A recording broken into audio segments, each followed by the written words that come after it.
Hello បងប្អូនថ្ងៃនេះខ្ញុំនឹងរត់ពិបាកខាងទៅ start មរតកដាច់ចូលបងប្អូនហើយចម្ងាយពីផ្ទះរបស់ខ្ញុំទៅ start មរតកដាច់ចូលគឺមានចម្ងាយឆ្ងាយខ្ញុំអត់ដឹងថាប្រហែលគីឡូដីទេដឹងត្រឹមតែឆ្ងាយទៅបានហើយបងប្អូនព្រោះខ្ញុំនៅបាក់ខែអញ្ចឹងណាចង់និយាយថាបងប្អូនមើលរូបរាងមើលរត់អាចរត់ដល់អត់មើលនិយាយលេងទេបងប្អូនអើយឥឡូវធ្វើការពាក់អាវមួយសិនបាទហើយបងប្អូនកុំមើលទេវាសបុកមន់អញ្ចឹង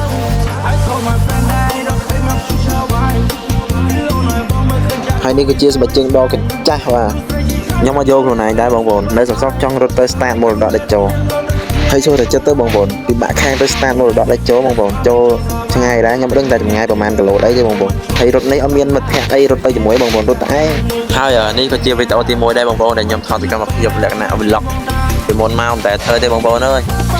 បើវីដេអូនេះមានលក្ខណៈថាកន្លែងណាឆ្កងអីបងប្អូនសូមប្រកែកកាន់ព្រោះលើកទី1បងប្អូនដែលខ្ញុំធ្វើវីដេអូសូមបងប្អូនកុំប្រកែកកាន់បងប្អូនឥឡូវគឺថា freestyle មើលមួយសិនបាទបងប្អូន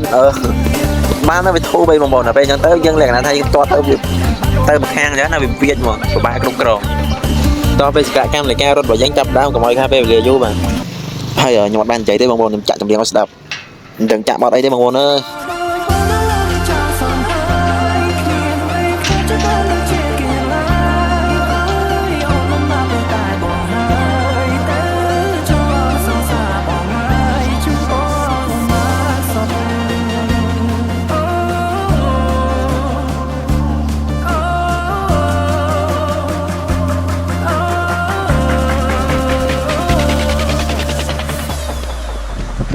This is I Hennessy Remix ចង់និយាយថាជួបស្កាយតាមផ្លូវបិសញេតរយឥឡូវគឺថាចិត្តដល់ហើយបងប្អូនចិត្តដល់ហើយដោយសារខ្ញុំហត់ពេកបងប្អូនសុំដើរតិចបងប្អូនអើយព្រោះហត់ពេកបងប្អូនរត់ពីណាពីណីមកហើយអាពេលខ្ញុំរត់ហ្នឹងបងប្អូនខ្ញុំពិបាកកាន់កាមេរ៉ាពេកអត់បានថតតែសំខាន់ឥឡូវចិត្តដល់ហើយបងប្អូនចិត្តដល់ហើយបងប្អូនដល់ហើយនេះនៅក្រៅខ្ញុំនេះបងប្អូនមិនមែនចិត្តទេបាទបងប្អូនមកពីបាក់ខេងស្ពានលេខ6ឥឡូវមកដល់ start មរតកដាច់ចូលហើយសំខាន់អាពេលហ្នឹងម៉ោង8បងប្អូនហើយខ្ញុំចេញដំណើរមកម៉ោង6ហើយមកដល់នេះម៉ោង8ត្រឡប់ទៅវិញប្រហែលជាម៉ោង9កន្លះបងប្អូនអើយត្រឡប់ដល់ផ្ទះព្រោះឆ្ងាយ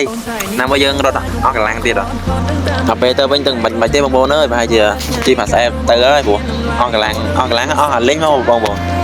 ហើយវីដេអូរបស់ខ្ញុំក៏មានតែប៉ុណ្្នឹងឯងបងប្អូនចូលចិត្តអាចជួយ like subscribe channel របស់ខ្ញុំផងជួបគ្នានៅវីដេអូក្រោយទៀតបាយអរគុណច្រើន